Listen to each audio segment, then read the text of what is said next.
Yo les postos, bienvenue dans cette nouvelle vidéo à moins de 48 heures du match retour entre Manchester City et le Paris Saint-Germain. Le PSG, défait au match aller 2-1, aura quand même toutes ses chances d'aller pour une deuxième fois d'affilée en finale de Ligue des Champions. On va y croire en tant que supporter parisien.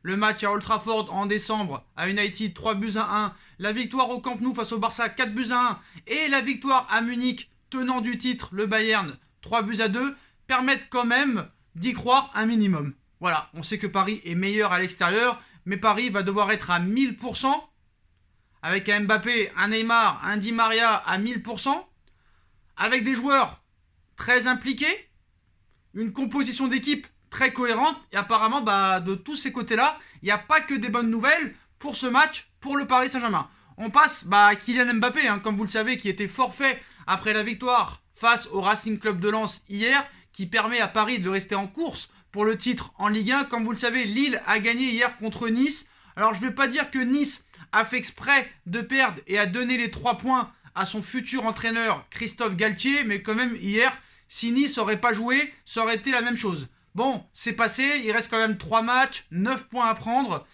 On va voir ce que fait Monaco ce soir et Lyon, mais voilà. La Ligue 1 n'est toujours pas perdue. Maintenant, on arrive à cette Ligue des Champions. Comme vous le savez, au match aller, on a perdu. On a 2 buts à remonter. Défensivement, c'est pas exceptionnel. À part Marquinhos en ce moment et Abdou Diallo, qui fait un peu de bien avec son retour à gauche et qui fera son retour mardi face à City, devrait faire un bien fou. On espère que Kipembe va retrouver son niveau d'il y a quelques mois. Que Florenzi fera le même match qu'en première mi-temps contre City, mais cette fois tout le match. Il va falloir un pari comme en première mi-temps contre City, mais pendant tout le match, avec beaucoup plus de jus. Et bien sûr, l'interrogation, Kylian Mbappé, sera-t-il présent pour ce match? Déjà forfait hier, on attendait tous des nouvelles aujourd'hui de Kylian Mbappé.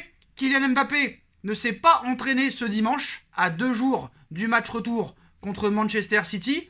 Pour l'heure, impossible de dire si cette absence cache quelque chose de grave ou si ce n'est que de la précaution de la part du staff de Mauricio Pochettino. En tout cas, il sera dans le groupe.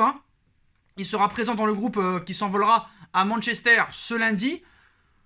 Il s'est essayé quand même à la fin de l'entraînement, il s'est essayé un petit peu au ballon. Ça avait l'air de bien fonctionner. Du côté d'Mbappé, on est confiant. Du côté du staff, on est prudent. Est-ce qu'on aura un Mbappé à 1000%? Est-ce que c'est un petit peu du bluff? On ne sait pas. En tout cas, Neymar aussi a tenu à réagir par rapport à ce match. D'ailleurs, le dossier Neymar, saison 3, épisode 45, aura lieu apparemment cet été. Doha aurait-il changé d'avis sur la future prolongation de Neymar? On y tentera d'y répondre. D'ailleurs, Leonardo, aujourd'hui, était à Barcelone pour le match des demi-finales de Ligue des Champions du PSG féminine contre le Barça. Malheureusement, défaite du Paris Saint-Germain et élimination. Leonardo, comme vous le savez, comme il était à Barcelone, la presse catalane en a profité pour lui poser quelques questions sur Léo Messi et sur Neymar. On verra ce qu'il a répondu. Neymar, par rapport à ce match qui arrive dans 2 jours, nous dit « Je suis en première ligne et je serai le premier guerrier qui partira au combat pour l'équipe. Je vais donner le meilleur de moi-même et je ferai tout pour amener cette qualification, quoi qu'il arrive, même s'il faut mourir sur le terrain. » Là, c'est un Neymar que j'aime bien. D'ailleurs, hier, il n'a pas été mauvais. Franchement, il est buteur, il a été impliqué, il a donné quelques caviars devant. Hier, c'est un Neymar que j'ai pas mal apprécié. Après, voir un bon Neymar contre Lens, c'est pas non plus exceptionnel. Quand tu vois le transfert 222 millions, c'est ce qu'on attend un minimum. Mais en tout cas, il a l'air motivé. On espère que, ce sera vraiment du grand Neymar, du Neymar mode Ballon d'Or. C'est ce qu'on attend tous, avec un Mbappé au même niveau que les 3 derniers mois. D'ailleurs, on a vu que Leonardo, hier, après le match, Neymar a subi beaucoup de fautes encore hier. Leonardo l'a dit, à la mi-temps du match, que l'arbitre, encore une fois, ne protégeait pas Neymar. Alors certes, Neymar peut être une danseuse, peut rester 3 heures par terre à simuler tout ça et tout, mais voilà, il prend quand même de nombreux coups. Et à un moment donné, protégeons les joueurs talentueux. Protégeons les joueurs talentueux, tout simplement. J'ai pas vu de geste répréhensible. Bon, c'est vrai que Paris était un petit peu nerveux sur la fin, mais si hier il n'y a pas faute sur Neymar, il n'y aura jamais faute, et c'est Neymar qui prend un carton jaune. C'est quand même une injustice. Les arbitres ne peuvent pas blairer Neymar en Ligue 1, il faut le dire, et s'ils peuvent se le payer, ils se le payent. C'est comme ça, c'est la France, on peut rien dire, c'est la Ligue 1. D'ailleurs, la Ligue 1 a beaucoup été critiquée ces derniers temps par d'autres entraîneurs. Tourelle a dit qu'entre la Première Ligue et la Ligue 1, il y a 25 mondes d'écart, ça n'a aucun rapport. Donc voilà, Tourelle maintenant il est à Chelsea, c'est pas un problème. Donc après le coup de sifflet final, Leonardo était furieux contre l'arbitrage de Monsieur Brizard. Selon Canal+, le directeur sportif du PSG était même venu voir l'arbitre à la mi-temps pour lui dire qu'il ne protégeait pas assez Neymar. Donc Leonardo, faut qu'il fasse attention, hein. On se rappelle en 2013 contre Valenciennes où il a failli en venir aux mains avec Monsieur Castro, il l'a bousculé, il a pris 1 an de suspension. Donc calme-toi Léo, calme-toi, tu repars avec la victoire, c'est déjà pas mal. Voilà. En ce qui concerne maintenant le mercato et la prolongation de Neymar. Alors comme vous le savez, hein, il y a un accord depuis des mois et des mois. Mais, hey, la série Netflix, la Commedia del Neymar revient. Le FC Barcelone en ferait sa priorité cet été. Encore une fois. Donc, moi, ça me fait assez rire. Donc, apparemment, Neymar voudrait vraiment retourner au FC Barcelone, d'après la presse catalane. Hein. Je précise bien, d'après la presse catalane, qui n'est pas très crédible. Le Barça pourrait proposer cet été 60 millions d'euros plus un joueur. Paris aurait déjà refusé. Leonardo, aujourd'hui, a été interrogé à son arrivée à l'aéroport à Barcelone. Sur Neymar, il a répondu « On va voir tout ça tranquillement ». Important de prendre en compte aussi le contexte de cette vidéo qui a été fuitée aussi par rapport aux médias catalans. D'abord, il esquive une question sur Léo Messi qui lui a été posée. Bref, il ne voulait pas répondre aux questions. Il était là seulement pour les féminines, comme il le dit. Mais voilà, il a dit qu'il était tranquille et qu'il verrait ça plus tard. Donc voilà, il a toujours été tranquille. Mais apparemment, certains médias annoncent que Doha en aurait marre du comportement de Neymar et que s'il y aurait possibilité de le dégager, ça pourrait se faire. Mais bon, ça avait été déjà dit en 2019, il était resté. En 2020, franchement, Paris lui propose un contrat très juteux, niveau salaire, niveau sportif, niveau projet. Il y a encore des procès du Barça envers Neymar, des procès de Neymar et des plaintes envers Barcelone. Ça ne se fera pas. C'est pour faire du buzz encore une fois. Parce que là, il y a vraiment encore du buzz à faire. Et tant qu'il n'aura pas prolongé officiellement Neymar, bah, la presse catalane continuera à faire du buzz dessus. Pareil pour Léo Messi. Tant que Messi ne prolongera pas avec le Barça, ça continuera à faire du buzz là-dessus. Et pourquoi Pochettino dit qu'un jour, bientôt, il a dit un jour, en conférence de presse, pour Messi, on saura bientôt. Leonardo, encore une fois, il esquive. Il répond pas. Nasser, il avait dit, je peux pas parler de ça. Leonardo, il y a quelques mois, il a dit, on sera à la table si jamais il y a une possibilité. Paris lui a proposé, d'après Marcelo Becher, un contrat de 2 ans plus une en option.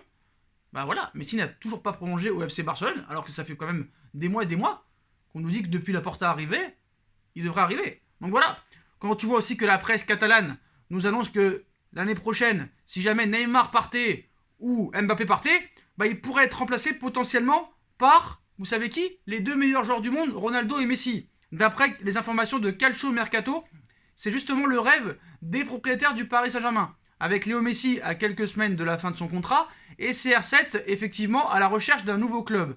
Le moment ne serait pas mieux choisi et l'homme qui pourrait tout débloquer se nomme Kylian Mbappé.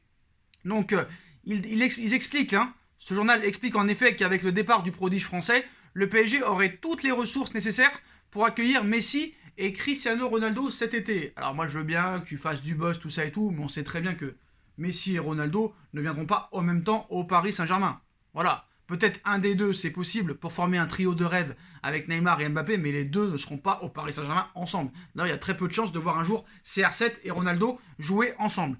Et voilà, sur le projet long terme, ça n'a aucun intérêt. Aucun intérêt. Messi va avoir 34 ans, Ronaldo 36 ans, alors je veux bien, ils vendent des maillots, 6 ballons d'or et 5 ballons d'or, 5 Ligues des Champions d'affilée, 5 Ligues des Champions chacun, mais voilà, à un moment donné aussi, Doha connaît le football, Leonardo connaît le football un minimum quand même. Donc voilà, l'objectif c'est de prolonger Mbappé. Pourquoi la prolongation de Neymar n'est toujours pas annoncée? Parce que je pense que du côté du Paris Saint-Germain, on espère faire très rapidement prolonger Mbappé et annoncer les deux en même temps. Je vois que ça, le Barça ne veut pas récupérer Neymar, ça ne les intéresse pas. Et surtout, on sait très bien que après les propos de Neymar à Manchester, quand il dit je veux rejouer avec Messi dès la saison prochaine, il faut qu'on le fasse. Quand Messi sera plus proche de la prolongation, on dira Neymar va vouloir rejoindre Messi.